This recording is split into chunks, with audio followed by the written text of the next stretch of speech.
Antes que a poeira conhecesse o vento, antes que o primeiro coração aprendesse a pulsar, os céus respiravam uma paz sem fissuras. A harmonia não era apenas som, era substância, trama viva sustentando constelações, fundamento para rios que ainda não tinham leito, linguagem silenciosa por trás de toda possibilidade. A bondade rege a tudo, e cada ser espiritual refletia esse esplendor como superfícies polidas espalhando luz por toda parte. A ordem cintilava como um mar de vidro, e nada concorria com o centro. O trono erguia-se acima de todo pensamento, circundado por claridade que ardia sem consumir, coroado por santidade que não conhece sombra. Em volta, miríades se moviam com disciplina impecável. Serafins permaneciam diante do incomparável, cobertos por 6 asas, 2 velando o rosto, 2 escondendo os pés, 2 sustentando o voo, enquanto proclamavam santidade sem cessar. Querubins guardavam limites sagrados, como muralhas vivas em torno do que nenhum profano poderia tocar. Arcanjos despachavam ordens por corredores de eternidade, e mensageiros atravessavam distâncias sem gastar tempo. Era governo perfeito, no alto, pureza incandescente, abaixo, lealdade ativa, em todo lugar, reverência. Entre os que brilhavam, havia um cuja beleza surpreendia mesmo quem caminhava por clarões. O registro antigo fala dele como selo de perfeição, pleno de sabedoria e formosura, adornado por pedras de brilho impossível, sardônica, topázio, diamante, turquesa, ônix, jaspe, safira, carbúnculo, esmeralda, e posto pelo Criador como querubim da guarda. Ele andava entre pedras flamejantes, trilhando caminhos que apenas inocência absoluta permite. Era maestro dos coros, condutor de marés de louvor, vértice sonoro que convocava as hostes a responderem ao trono. Quando as vozes se erguiam sob sua regência, o firmamento parecia acender-se ainda mais, e o universo respirava como se recebesse fôlego renovado. O esplendor dele era dom, e cada dom, naquela era sem rachaduras, apontava para a fonte. A perfeição, contudo, exige vigilância. O brilho oferecido ao serviço pode, se contemplado de modo torto, transformar-se em espelho para a própria vaidade. Durante longo tempo, nada destoou. Sabedoria celebrava o autor, beleza conduzia a gratidão, posição significava responsabilidade. Até que, sem estrondo, uma ideia intrusa chegou como poeira fina sobre superfície translúcida. Não foi tempestade, foi sussurro. No esconderijo da intenção, ergueu-se um pensamento: subir. Não apenas servir, mas erguer o próprio assento. Não apenas refletir, mas capturar holofotes. Uma fagulha quase invisível, porém suficiente para acender um incêndio no lugar mais improvável, o interior do portador da luz. Esse desvio não nasceu de carência, brotou de comparação. O coração deixou de mirar o centro e passou a medir-se com o imedível. O que era reflexo começou a buscar foco. O que era condução virou palco. O que era encargo transfigurou-se em ambição. Essa metamorfose silenciosa alterou a tessitura do cântico. Primeiro, ausência leve no ensaio, depois, desalinhamento mínimo na entrada das vozes, finalmente, um compasso fora do tempo, capaz de incomodar até quem, antes, nada percebia. O céu continuava soberano, porém uma brisa fria cruzou o salão onde ardiam louvores. A longanimidade divina concedeu intervalos para retorno. A bondade que sustenta estrelas também chama criaturas ao lugar certo. Houve espaço para arrependimento. A paciência estendeu mãos. O coração, porém, já preferia o próprio reflexo à luz original. O que deveria curvar-se endureceu. O que nasceu para guardar limites resolveu testá-los. Enquanto isso, rumores atravessaram fileiras. Seres que sempre admiraram o antigo maestro passaram a cercar-se dele em conversas reservadas. Não eram displicentes nem ingênuos, eram talentosos, belos, competentes. O erro costuma atrair quem se considera acima de correções. Surgiu o discurso da autonomia, dom celebrado sem submissão, grandeza sem joelhos, honra sem obediência. Uma promessa polida, coberta de verniz. A tensão escalou. O trono não perdeu brilho, a criatura perdeu o eixo. Onde antes havia concordância absoluta, ergueu-se contracanto orgulhoso. Onde reinava serviço voluntário, brotou espírito de exaltação própria. Onde vigorava confiança irrestrita, instalou-se suspeita. A matemática do orgulho é sempre a mesma: subtrai silêncio, soma ruído, divide pessoas, multiplica abismos. E quando a massa crítica alcança certo ponto, a dissonância rompe em rebelião. A guerra não começou com lanças apontadas, mas com uma escolha. O livre-arbítrio, dom sublime que dá peso ao amor e significado à fidelidade, foi usado para erguer o primeiro eu contra o Altíssimo. Quando a palavra interior curvou-se para si mesma, um terço das hostes inclinou-se junto, fascinado por brilho que já era reflexo partido. Alianças ocultas tornaram-se bandeiras visíveis. Linhas foram traçadas. A atmosfera do alto, antes apenas adoração, agora dividia-se entre lealdade e revolta. Então veio o confronto declarado. Não assembleia, não debate. Forças em choque. Clarões correram como tempestades de fogo. As fileiras fiéis avançaram com convicção que não nasce de orgulho, e sim de amor à verdade. Miguel ergueu-se como general do céu, conduzindo legiões que não buscavam trono, apenas defendiam o trono que sempre existiu. O adversário, outrora maestro, agora comandante de sombras, investiu com fúria. A beleza que encantava tornará-se máscara rachada. A sabedoria que servia convertera-se em astúcia. O que desfilava como luz era, no fundo, escuridão travestida. O embate foi longo aos olhos de quem mede tempo, ao olhar eterno, apenas necessário. Raios cortaram o firmamento como espadas. Cantos transformaram-se em rugidos.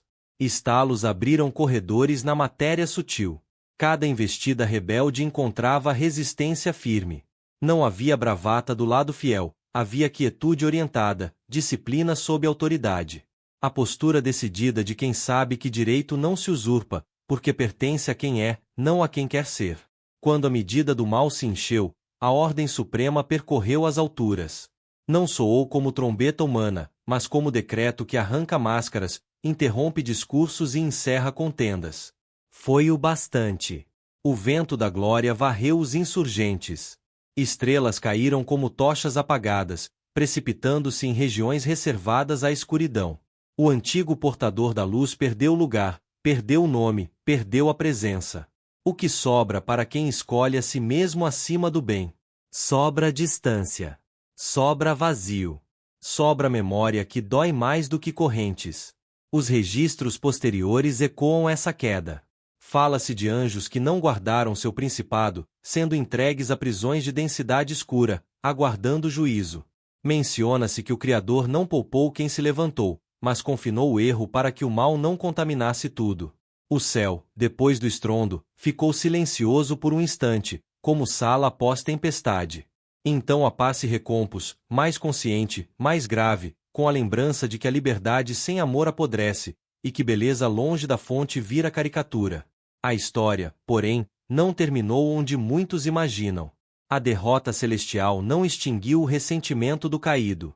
Expulso do alto, ele voltou o olhar para o próximo capítulo da criação. O projeto material começava a tomar forma. Montanhas se erguiam, rios cavavam leitos, sementes rompiam terra, criaturas aprendiam caminhos, e o pó aguardava o sopro. O plano incluía um ser feito à imagem do Criador, capaz de refletir bondade de modo singular, coroado de responsabilidade, colocado num jardim onde tudo era convite ao cuidado. Se o rebelde não podia atingir o trono, atacaria o espelho do trono no mundo novo. A cena que veio depois tornou-se conhecida. A serpente, símbolo de sagacidade erguida contra a verdade, aproximou-se da mulher com a estratégia que sempre repete: distorcer palavras, plantar dúvida, prometer autonomia que, no fundo, é cadeia. O fruto proibido não era veneno em si, a desobediência é que corrompe. Ao ser rompida a confiança, o universo moral sofreu abalo semelhante ao das alturas. A inocência escorreu por frestas abertas pela soberba. O homem escolheu ouvir a criatura contra o Criador, e a criação gêmea do céu, agora em barro, sangue e estação, sentiu a fratura. Mesmo assim, misericórdia não recuou. O Criador nomeou consequências sem abandonar o propósito. Houve sentença contra a serpente, houve dor para a humanidade, houve bloqueio do acesso à árvore da vida. Querubins foram postos ao oriente do jardim com lâmina flamejante para guardar o caminho, mas também houve promessa. A antiga palavra semeada ali, no pós-queda, acendeu esperança que cruzaria séculos. Haveria inimizade entre a serpente e a mulher, entre a descendência dela e a linhagem do mal. Um herdeiro esmagaria a cabeça do adversário, sofrendo ferida no calcanhar. O futuro estava selado em semente. No mesmo cenário, outro gesto antecipou um mistério maior. Túnicas de peles cobriram a vergonha dos que erraram. Alguém inocente precisou perder a vida para que a culpa fosse vestida. Não era teatro, era sinal. Ao longo da história, esse fio seguiria puxando o coração humano para a ideia de substituição, de sangue que resgata, de justiça que não abdica, mas encontra caminho para perdoar sem negar o próprio caráter. Daquela saída do Éden, as páginas passaram com dor e graça entrelaçadas. O derramamento de sangue irrompeu na família, e a violência mostrou o que o orgulho aceso no céu poderia provocar na terra. Ainda assim, a linhagem da esperança permaneceu. Surgiu gente que invocou o nome do Senhor, veio um construtor de arcas que atravessou o juízo, ergueu-se um peregrino chamado para ser bênção a famílias espalhadas, nasceu uma nação levando sinais em tendas, desertos e colinas, ergueram-se libertadores, profetas, reis falhos, sacerdotes limitados, mulheres firmes, homens cansados, todos carregando uma centelha do anúncio do jardim. Em textos e cânticos, o futuro ganhava contornos. Um menino nasceria, o governo repousaria sobre os ombros dele, títulos grandiosos o cercariam, e a paz teria origem onde ninguém esperava. O inimigo, humilhado nas alturas, insistiu na terra.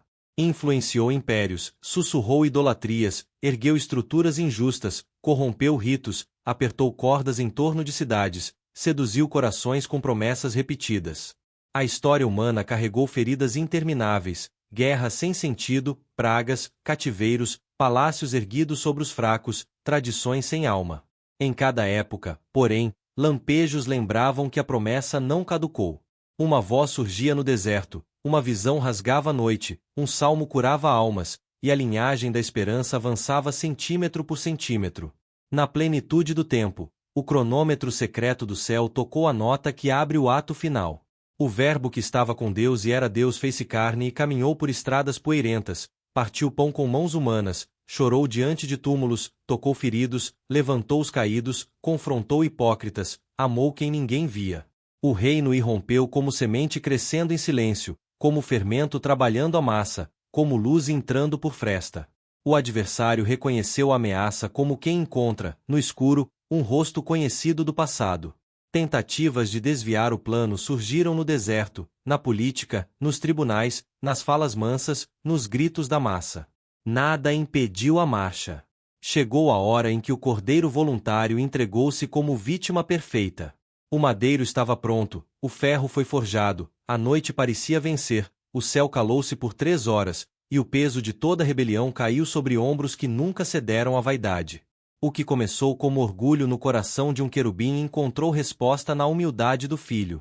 A cruz, escândalo para uns e loucura para outros, transformou-se em tribunal onde principados e potestades foram despojados. A vergonha pretendida pelo inferno converteu-se em desfile público de derrota. Ali, a cabeça da serpente foi esmagada. A ferida no calcanhar sangrou, mas não paralisou passos. O terceiro dia abriu pedra e história. O túmulo vazio não foi metáfora, foi marco.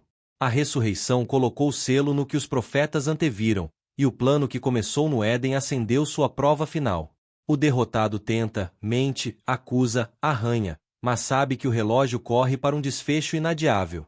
Em textos tardios, vê-se a imagem do lago preparado para o acusador e seus seguidores, destino final de toda rebeldia. Antes disso, cada fôlego humano atravessa o tempo entre a antiga promessa e a consumação, sustentado por graça que chama, corrige, perdoa, transforma, envia. Enquanto a história avança, o mapa do invisível continua ativo. Mensageiros protegem sem pedir aplauso. Generais do alto vencem batalhas que olhos mortais não percebem. Guardiões mantêm sagrado o que é sagrado. Domínios administram ordens. Tronos móveis, rodas dentro de rodas, cheias de olhos, sustentam a presença onde o governo se move. Chamas cantam sem parar, não por hábito, mas porque não existe adjetivo suficiente para descrever o que veem. Tudo obedece. Tudo serve. Tudo aponta. O centro permanece inabalável. O cantor antigo, expulso pela própria soberba, segue assobiando promessas vazias através de sistemas, modas, ideologias, mercados, emoções. Promete autonomia que aprisiona, prazer que cobra caro, poder que desumaniza, fama que evapora, liberdade que escraviza. O antídoto, hoje como ontem, não é misticismo ingênuo nem força de vontade improvisada. É a mesma resposta que encerrou a primeira revolta, submissão amorosa ao rei. Diante do Altíssimo, cada criatura encontra lugar. Fora dele, até brilho se apaga. Há uma lição que percorre cada linha deste relato: não há trono vago no universo. O lugar supremo não está disponível a candidatos. O que elevou estrelas também sustenta o barro. O que formou querubins também amou crianças. O que armou o céu contra a rebelião também abriu caminho para cobrir a vergonha de quem errou. O mesmo que julgou o orgulho do antigo maestro ergueu a cruz no centro da história para que toda a vaidade humana pudesse morrer e renascer humildade verdadeira. A queda de Lúcifer não é mito distante, é espelho cruel para qualquer coração que admira o próprio reflexo mais do que a luz que dá sentido a tudo. A guerra que o céu venceu inaugura, em cada vida, lutas menores, entre servir e se servir, entre obedecer e usurpar, entre refletir e roubar brilho. A narrativa da eternidade atravessa ruas comuns quando alguém escolhe, no silêncio do próprio quarto, dobrar o orgulho e dizer, com atos e não com slogans, que o centro não somos nós.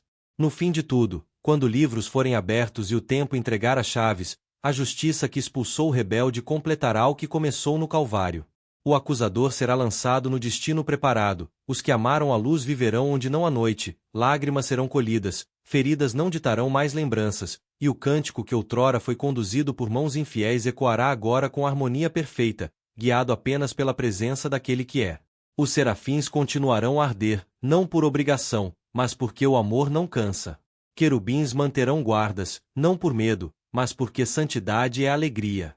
Mensageiros correrão, não para corrigir catástrofes, e sim para celebrar boas novas intermináveis.